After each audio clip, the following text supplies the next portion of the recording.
سکتے ہیں, یہ کرپٹو کیا ہے, اس کے ذریعے کیسے پیسے بنائے جا سکتے ہیں.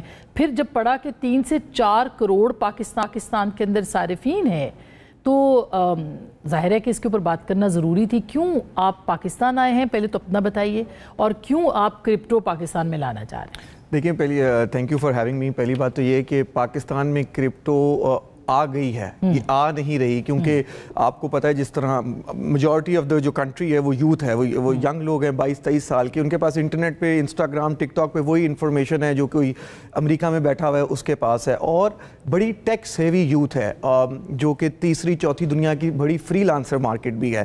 تو ان کو پتہ ہے کہ فیوچر کہاں پہ جا رہا ہے, ان کو پتہ ہے کہ فیوچر آف فائنانس کیا ہے, ان کو پتہ ہے کہ ٹریڈیشنل جو سسٹم تھے فائنینشیل, جتنے بینکس اور یہ سب آن چینج آ رہے ہیں, اسٹیبل کوائنز آ رہے ہیں. اور اس لیے آپ دیکھیں گے کہ امریکہ ہو گیا یا جو زیادہ پروگریسو ملک ہیں جو ہمیشہ ٹیکنالوجی کی وجہ سے آگے نکل جاتے ہیں, جو کریٹرز ہیں, کنزیومرز نہیں ہیں, ان سب نے اس پہ فوکس کیا ہوا ہے. میں واپس آیا ہوں اپنے ملک کی خدمت کرنے کے لیے کہ میں واٹ ایور جو بھی میں کنٹریبیوٹ کر سکوں.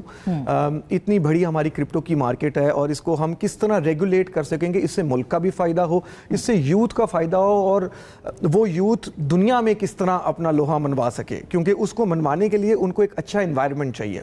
بلال, آپ چھوٹی سی عمر کی اپنی بات کر رہے ہیں. پریزیڈنٹ ٹرمپ کی میں آپ کا سی وی پڑھ رہی تھی, آپ کا پروفائل تھی, اس میں آپ پریزیڈنٹ ٹرمپ کے ساتھ بھی ایڈوائزر ہیں ان کی کمپنی میں. Is it true? جی, اور وہ کیسے آپ وہاں بنے؟ وہ ایک کرپٹو ان کا ایک پروجیکٹ ہے ورلڈ لبرٹی فائنینشیل, جس کو میں بڑے ارلی ڈیز سے, تب وہ اتنا سکسیسفل نہیں تھا جتنا اب ہے, بٹ میں ان کی ٹیم کے ساتھ ان کو ہیلپ کر رہا تھا کہ اس کو کس طرح ہمیں لانچ کرنا چاہیے, کیا اس کی ٹیکنالوجی ہونی چاہیے, اور اس کا کیا ایکچوئل لوگوں کو, اور اس کی مارکیٹ کیا ہونی چاہیے ان ٹرمز آف کہ یہ کس طرح ایک امپیکٹ کریٹ کرے گی. تو پھر پاکستان آپ صرف اس لیے سوچ کے آئے ہیں کہ میں نے اپنے یوتھ کو, جو کہ 70% ہے, یہ پاکستان دنیا میں نمبر 1 ملک ہے جس کی 70% آبادی 18 سے 35 برس کی ہے, تو کیسے ان کو بتائیں گے, آپ کیا کہیں گے, سمجھائیں گے؟ کہ پہلے تو مجھے آپ سمجھائیں کہ کرپٹو کیا ہے, کہ میں اس کو کیا سمجھوں. بالکل, اس سے پہلے میں یہ یوتھ والا جواب دے. دیکھیں, ملک جو ہے نا 2 چیزوں پہ پروگریس کرتے ہیں, یا تو وہ نیچرل ریسورسز ان کے پاس ہوتے ہیں جس طرح قطر ہو گیا, یا ان کے پاس ہیومن ریسورس ہوتا ہے جس طرح سنگاپور کا ماڈل ہو گیا. اور پاکستان بھی مجھے لگتا ہے کہ آف کورس ہمارے پاس یہ نیچرل منرلز ہیں, مائنز ہیں, بٹ ان کو نکالتے ٹائم لگ جائے گا. ہماری یوتھ ریڈی ہے, ہم نے صرف اس کو رائٹ پلیٹ فارم دینا ہے. یہ ایمرجنگ ٹیکنالوجیز جس طرح کرپٹو ہو گئی, آرٹیفیشیل انٹیلیجنس ہو گئی, کیونکہ اگلے 100 دن میں دنیا زیادہ چینج ہو جائے گی جتنی 100 سالوں میں پروگریس ہوئی ہے. صرف 100 دن میں؟ اگلے 1000 دن میں, 1000 دن میں 100 سالوں سے زیادہ کی پروگریس ہو جائے گی, کیونکہ یہ کرپٹو ہو گیا, آرٹیفیشیل انٹیلیجنس ہو گئی, اس نے پچھلے 2 سالوں میں دنیا بدل دی ہے, اور بہت زیادہ جلدی سے بدلی جا رہی ہے. اب میں آپ کو بتا دوں کہ بٹ کوائن اور کرپٹو کیا ہے.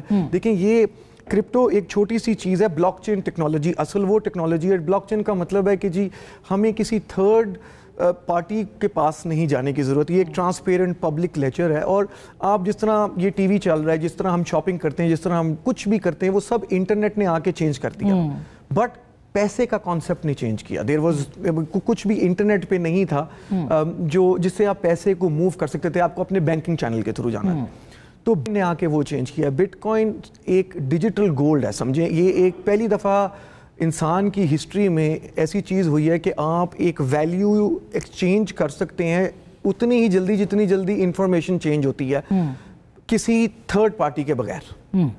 اور یہ فیوچر کی کرنسی ہے, کرپٹو, سٹیبل کوائنز, کیونکہ آگے روبوٹس نے آ جانا ہے. وہ روبوٹس نے کیش نہیں یوز کرنا, انہوں نے اپنے الگوریدم کے تھرو کرپٹو میں بات کرنی ہے. تو آپ کہہ رہے ہیں کہ ایک ایسی اکانومی ہے جس پہ پیسے کا وجود نہیں ہے, کاغذ کے اندر کوئی پیسہ آپ کے سامنے نہیں ہے, تو لوگ اس کو کیسے ٹرسٹ کریں گے, کیسے اس کے اوپر اس طرح کی جو اکانومی ہے اس کو کیسے استعمال کریں گے؟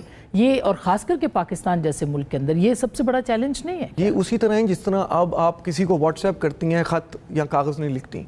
یہ اگر ہم آج سے 50 سال پہلے جا کے یا 100 سال پہلے جا کے کسی کو کہتے ہیں کہ آپ اس طرح وائس نوٹ بھیجیں گے یا آپ ایک میسج, آپ کو کاغذ کی ضرورت نہیں ہوگی. یہ اسی طرح ہی پروگریشن جاری ہے. اور اگین پاکستان میں کرپٹو زیادہ تر 40 سال سے کم کے لوگ یوز کر رہے ہیں. اچھا, وہ ہی مین ہے, اور ان کو پتا ہے, وہ ٹیکنالوجیکل سیونگ ہے, ان کو پتا ہے کہ دنیا کس طرف جا رہی ہے, اور اگر انہوں نے ایک اچھا اپنا اکنامک فیوچر کرنا ہے تو انہوں نے اپنی بیٹس کدھر پلیس کرنی ہے. اب آپ جس طرح بٹ کوائن کی ایگزامپل دیکھ لیں, یہ دنیا کا سب سے بیسٹ پرفارمنگ ایسٹ ہے پچھلے 10 سال سے.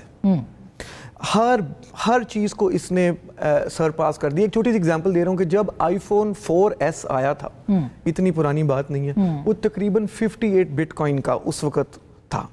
آج 58 بٹ کوائن $4.8 ملین کی ہیں. تو اس وقت ہر کسی نے جس نے آئی فون خریدا 4S, وہ اگر اس وقت بٹ کوائن لے لیتا تو آج وہ $4-5 ملین کا مالک ہوتا. اور جو ریٹرنز اس انڈسٹری میں اور آرٹیفیشل انٹیلیجنس میں وہ اور کسی ٹریڈیشنل انڈسٹری میں نہیں ہے. جیسے اس کے اوپر تو مائننگ کی بات کی جاتی ہے نا, کہ مائننگ کریں گے آپ, یعنی اگر آپ کے پاس گولڈ ہے یا آپ کے پاس بجلی ہے, جو بھی وٹ ایور, تو وہ بھی تھوڑا سا بتائیں کہ پاکستان کے پاس تو اتنے ایسٹس اس طرح کے وہ کیسے اویلیبل ہیں ڈیجیٹل کے اوپر جس کو آپ آگے لے کے چلیں. بٹ کوائن کی مائننگ کے لیے آپ کو صرف انرجی چاہیے, اور ہمارے پاس ایکسیس انرجی ہے. اور اگین ہم کوئی ایکسپیریمنٹ نہیں کرنا چاہ رہے. بھوٹان کا 38% ان کے ملک کا GDP بٹ کوائن مائننگ سے آتا ہے. 38%. ایتھیوپیا نے پچھلے سال $2 بلین اپنی ٹریجری میں ڈالا ہے. USA, پوری دنیا میں بٹ کوائن مائننگ ہو رہی ہے. تو ہم کچھ نیا, ہم پاکستان میں کچھ نیا کرنا چاہ رہے ہیں, لیکن ہم کچھ ایسی انوینشن نہیں کرنا چاہ رہے کہ جس سے کوئی بہت بڑا ایشو ہو جائے گا.